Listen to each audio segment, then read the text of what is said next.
서양에서 기독교적 세계관, 형이상학적 가치관을 지배하던 시대에는 항상 인간의 시선이 자신이 아닌 신을 향했습니다. 아래는 보지 않고 위만 보았습니다. 그런데 시선을 돌려 자신을 돌아보니까 비로소 나도 몰랐던 내 모습이 보이는 거예요.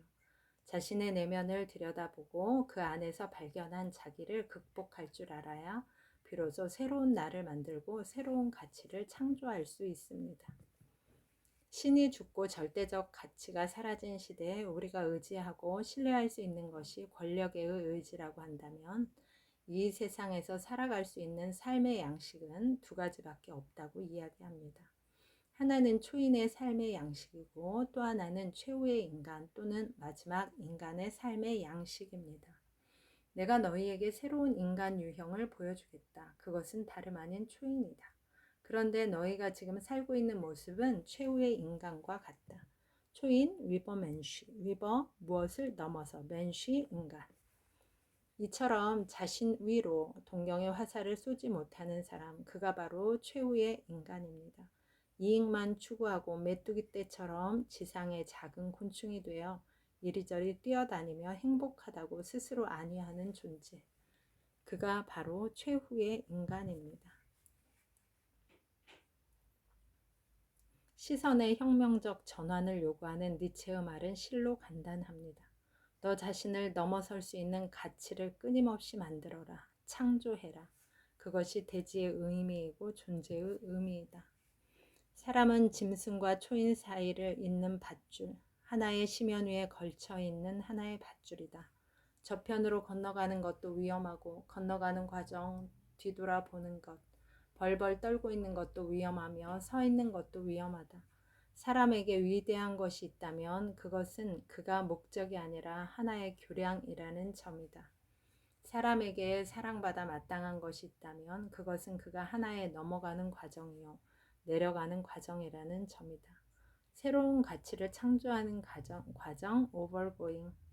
산을 오르기 위해서 현실을 확인하는 다운고잉을 할 줄 알아야 해요. 나의 사상이 가르치는 것, 다시 살고자 원할 수 있도록 그렇게 살아라. 그것이 과제다. 마치 내가 수도 없이 다시 태어나기를 바라는 것처럼 그렇게 행동하라. 영원 회귀, 삶을 긍정하라. 나는 이제 너희에게 정신의 세 단계 변화에 대해 이야기하련다. 정신이 어떻게 낙타가 되고 낙타가 사자가 되며 사자가 마침내 어린아이가 되는가를. 그래서 니체가 낙타는 짐을 지는 정신이라고 이야기하는 겁니다. 낙타가 대변하는 중력의 정신을 바르게 표현하면 당위의 정신이고 영어로 표현하면 you should입니다. 이 세상에 태어났다면 당연히 이런 도덕적 행위를 해야 한다는 거예요. 낙타의 정신은 늘 명령하고 지시합니다. 낙타 정신은 나에게 무거운 짐은 도대체 무엇인지를 진지하게 묻습니다. 그리고 이 짐을 감내할 수 있는지를 묻습니다. 니체는 이렇게 자신에게 진지하게 물어보고 솔직하게 대답할 줄 아는 정직성과 진실성이 진리보다 더 중요하다고 이야기합니다. 여러분은 낙타의 단계에 계십니까? 지금도 많은 짐을 지고 계십니까? 그런데 그 자체가 부정인 것이 아닙니다. 짐을 질 줄 알아야 합니다. 짐을 한 번이라도 져본 사람이라야 비로소 명령하는 법을 배우게 됩니다. 그 방법을 배울 때 우리는 비로소 사자의 단계로 성장할 수 있습니다. 사자의 단계의 핵심 명제는 이것입니다. 내가 자유를 원한다면 명령할 줄 알아야 한다. 위대한 해방의 역사에는 아픔과 고통이 따른다. 해방은 동시에 인간을 파멸시킬 수도 있는 하나의 병이기도 하다. 스스로 정의하고 스스로 가치를 정립하려는 힘과 의지가 만드는 이 최초의 폭발, 자유의지를 향한 의지. 무엇을 위한 부정이고 무엇을 위한 파괴입니까? 새로운 가치를 위한 부정이고 새로운 가치를 위한 파괴입니다. I will, 즉 의지를 가지려면 내가 있어야 합니다. 사자의 단계는 스스로 명령하는 명령자이자 자기 자신의 명령을 들어야 하는 순종자이기도 해야 합니다. 내가 설정한 가치를 내가 따를 때 내가 주인이 되는 것이지 내가 설정한 가치를 따르지 않는다면 그 가치는 아무런 의미가 없는 겁니다. 사자는 자율 정신을 상징합니다. 맨 마지막 단계에서 니체는 역설적이게도 다시 어린아이로 돌아가라고 말합니다.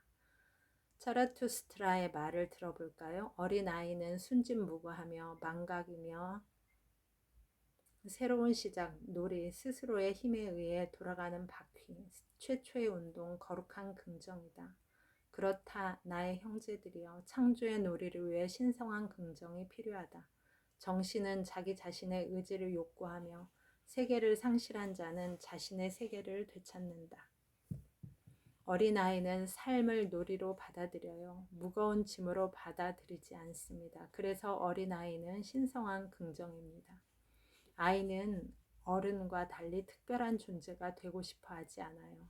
I am as I am. 나는 존재하고 있는 그대로의 나입니다. 아모르 파티, 운명을 사랑하면 춤을 춘다. 춤을 춰본 사람들은 춤을 잘 추기 위해서 어떻게 해야 하는지 압니다. 몸이 가벼워야 해요. 그러면 어떻게 자기 몸을 가볍게 만들 수 있을까요? 자기 몸을 긍정할 줄 알아야 해요.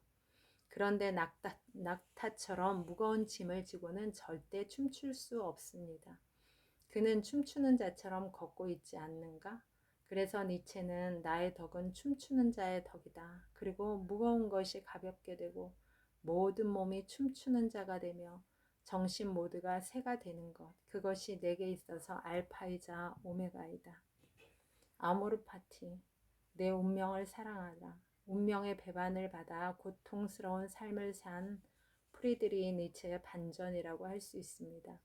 기독교 전통의 지배적이었던 시대에는 아모르 파티라고 이야기하지 않았어요.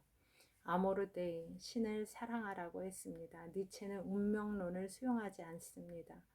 오히려 반대합니다. 운명을 사랑하라는 말은 그 사람이 자신의 운명의 주인이 될 수 있는 것, 삶을 새롭게 해석함으로써 자신의 운명과 존재를 사랑한다는 것이 아모르 파티의 사상입니다. 나는 다이너마이트다. 이제까지 가치관을 뒤집어 엎고 다른 관점에서 보고 파괴하는 것만이 아니라 동시에 새로운 가치와 세계관을 정초하고 정립하고자 치열하게 몸부림쳤던 사상가. 니체의 인생 강의 이진우 휴머니스트 중에서의 일부입니다.